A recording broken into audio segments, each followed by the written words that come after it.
In the final years of Emperor Augustus's reign, the Roman Empire faced a wound so deep that even decades could not heal it. In the year 9 AD, within the storm-choked darkness of the Teutoburg forest, 3 Roman legions, the 17th, the 18th, and the 19th, vanished from history. Along with them, thousands of auxiliaries, cavalrymen, engineers, and camp followers were swallowed by mud, rain, and the merciless ambushes of the Germanic tribes. It was not a traditional battle, it was a complete annihilation. The mastermind behind this catastrophe was Arminius, a Germanic noble who had once marched in Roman ranks, worn the honored uniform of an auxiliary commander, received Roman citizenship, and slept inside imperial barracks. Rome trusted him, Rome knighted him, Rome raised him, and with that trust, he delivered one of the deadliest betrayals the empire had ever suffered. His knowledge of Roman formations allowed him to strike exactly when the legions were most vulnerable. Caught in narrow, muddy roads, separated by the rain, surrounded by trees thicker than shields and spears, the Germanic tribes tore apart the invincible war machine of Rome in a single storm. When word of the disaster reached the Palatine Palace, Emperor Augustus reportedly tore at his clothes and cried, "Quinctilius Varus, give me back my legions." But Varus was dead. The eagles of the 3 legions, the sacred symbols of Rome's military might, had disappeared into the forest. The empire fell into mourning. Festivals were canceled. The Senate sat in stunned silence. Even recruitment faltered as young men feared the cursed forests of the north. For 5 long years, Rome stood still. There were no counterattacks, no deep marches beyond the Rhine. Augustus, now aged and weary, refused to risk another disaster. The empire fortified its borders, building watchtowers, new ramparts, and defensive garrisons all along the Rhine frontier. Germania remained untouched, a shadowland beyond the river where the ghosts of 3 legions still seemed to roam. Only when Tiberius ascended to power did Rome's desire for revenge finally reignite. Tiberius knew that the shame of Teutoburg could not be allowed to define the empire, and so he selected a champion, his adopted nephew, Germanicus Caesar, a brilliant young commander admired by soldiers and civilians alike. Germanicus inherited not only the authority of Rome, but a personal reason to return to Germania. His father, Drusus, had died on campaign in those same lands decades earlier. The forests had taken his father, and now they had taken 3 entire legions. Germanicus launched a vast series of campaigns between 14 and 16 AD, determined to reclaim Rome's honor. Across rivers, swamps, and thundering storms, the legions marched under his command. Meanwhile, Arminius had transformed himself from traitor into legend. No longer merely a commander, he was the voice of Germanic resistance, uniting tribes who had never before stood together. He rebuilt watchtowers, trained warriors in secret marsh clearings, and mapped every ridge, every river, every hidden path Rome might take. The world was preparing for a rematch, a reckoning between an empire seeking justice and a rebel seeking to prove that the forest itself could defy Rome. Germanicus' campaign into the heart of Germania was not simply a military march. It was a pilgrimage into the empire's deepest wound. Everywhere the legions marched, they found reminders of Rome's humiliation, broken spears, scattered bones, and the silent scars of the 3 legions that had perished years before. Germanicus ordered altars to be raised for the fallen, allowing his soldiers to mourn, to rage, and to steel their resolve. The forest, once a place of terror, now became a battlefield Rome intended to reclaim. But Germanicus was not fighting an ordinary enemy. Arminius knew every ridge, every clearing, every bend in the Rhine frontier. He had spent 7 relentless years forging the tribes into something Rome had never faced before. A united Germanic war machine bound not by empire, but by blood, land, and vengeance. Even Roman scouts admitted, "He sees us long before we see him." As Germanicus advanced deeper into the interior, he retraced the path of Drusus, his father, through marshlands and winding forest trails.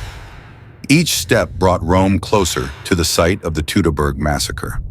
When Germanicus finally reached the battlefield, the sight froze even the hardiest veterans. Shields lay cracked in the mud. Skulls were nailed to trees. Rusted helmets still clung to the earth like half-buried ghosts. The storm-worn remains of the 17th, 18th, and 19th legions whispered of the terror they had faced.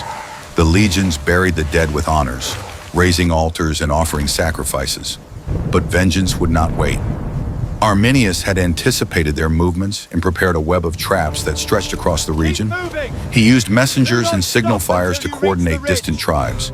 He manipulated terrain, disguising marshes as dry paths and altering forest routes so that the Romans walked into his choosing.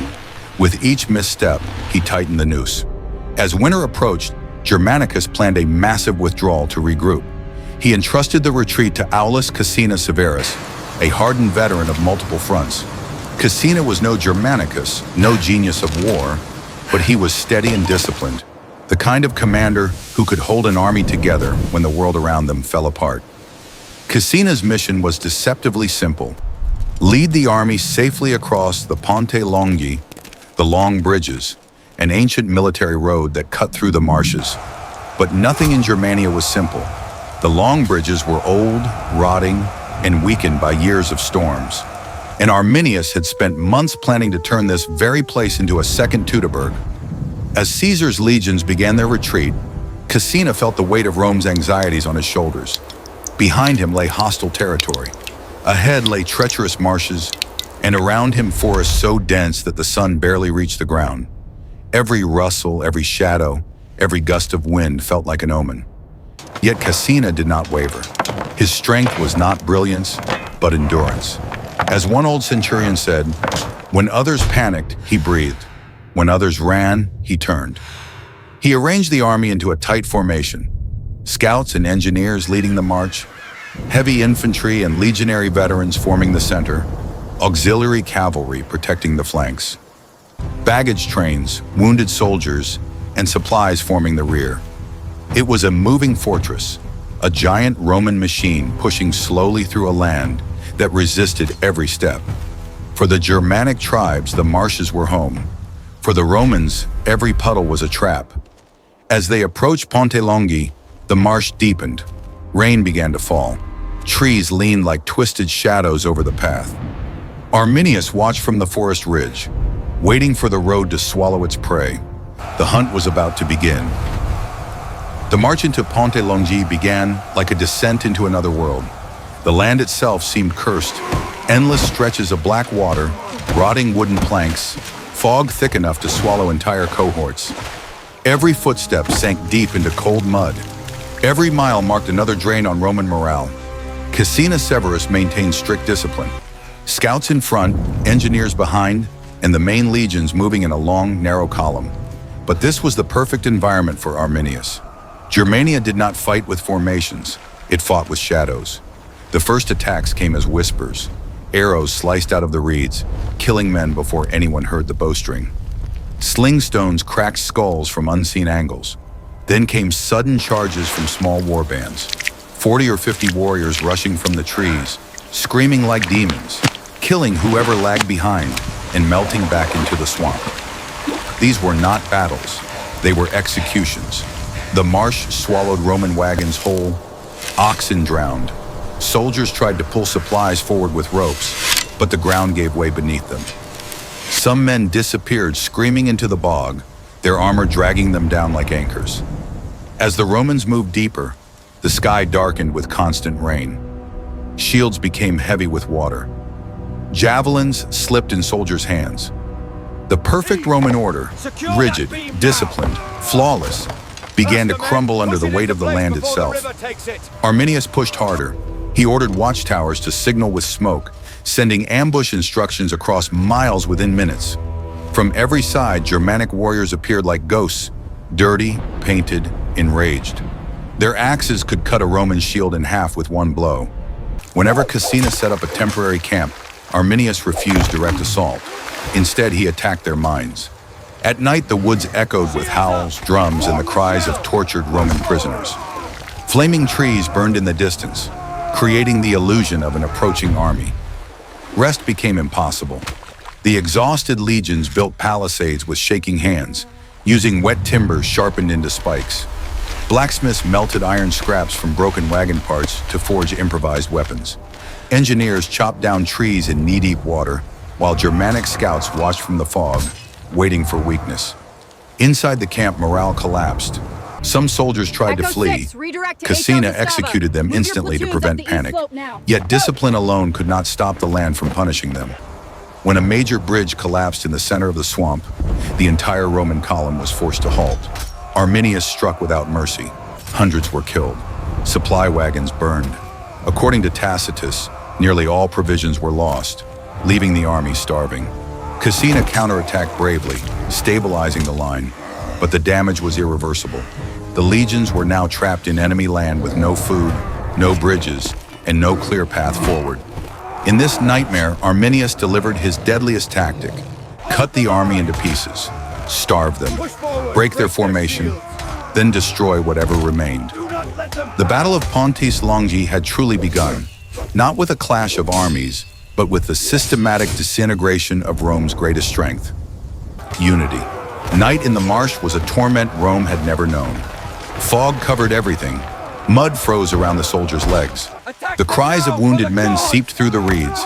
Germanic warriors patrolled the perimeter like wolves, always close, never seen. Then came the most horrifying attack. Arminius sent forward Roman prisoners dressed in stolen legion armor. In the darkness, they looked like returning comrades until they collapsed, revealing their mutilated bodies. Panic spread among the sentries. Men fired arrows at shadows or accidentally at their own allies. Confusion became a deadlier enemy than any spear. By dawn, Cassina's situation was catastrophic. Rations gone, wounded increasing, the marsh water rising, the bridges destroyed, Arminius closing in from every direction. A breakout attempt was now the only hope. Cassina ordered the tribune Gallus to seize a strategic river crossing. Gallus succeeded at first, but pushed too far, chasing the enemy into an ambush. Surrounded on all sides, nearly annihilated, he was saved only when Cassina personally led the entire legion to rescue him. Rome paid for that mistake with thousands of dead. That night, a Germanic guide approached the camp, offering a secret route south along forest ridges. Cassina had no choice. He ordered a silent midnight retreat, the most dangerous maneuver an army could attempt. The Romans marched through darkness, stepping carefully along ancient hunting trails just wide enough for single-file movement. Any stumble could break formation. Any noise could attract Arminius. To prevent collapse, Cassina created marching execution squads, soldiers tasked with killing anyone who broke rank or hesitated. At least 20 men were executed before dawn. Brutal, but necessary. Without order, the army would die. 5 days later, just miles from the Rhine, Arminius launched one last full assault. Exhausted, starving, half-mad with fear, the Romans formed a tight defensive shell. Step by step, shield by shield, they fought their way backward until the river finally came into view. A broken shadow of what had once been a mighty legion crossed into Roman territory. Behind them, Germanic warriors shouted across the river, "Tell Caesar, the forest will not yield to Rome." Cassina had saved his men, but not his honor. The jungle had carved humiliation into the bones of the legions. Nearly half of the army was dead, equipment lost, morale shattered. No victory songs, no triumphal march, no monuments. And so Rome changed. No more dreams of conquering Germania, no more ambitions of expanding beyond the Rhine.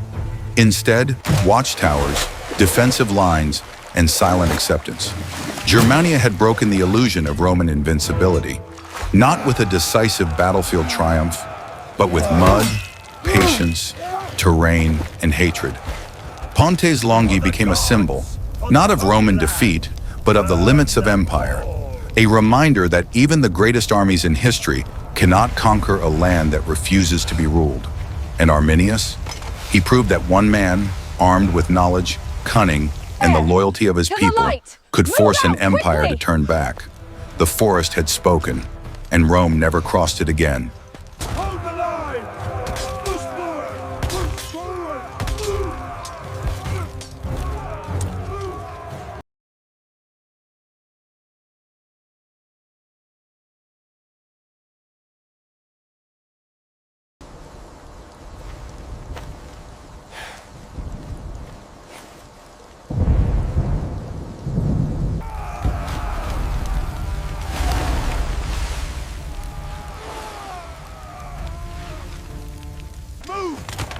Faster!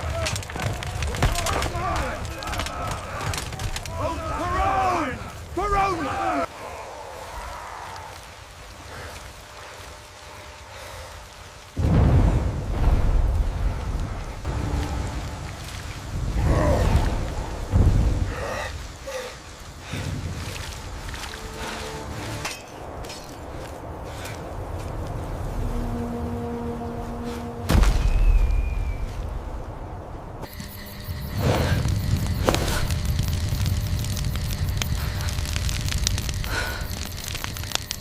They come from the trees! Form the circle! Brace yourselves! Charge forward! Leave no survivors!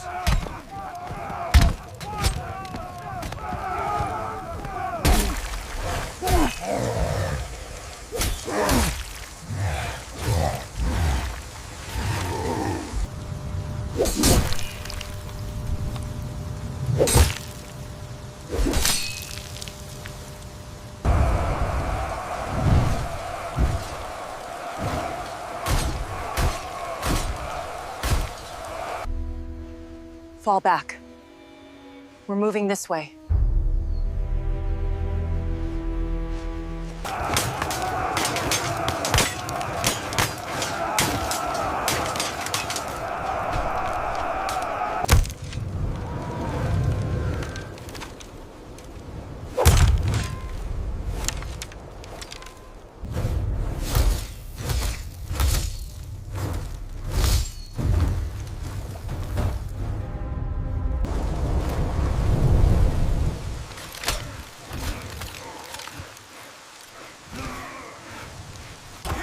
Lift it higher!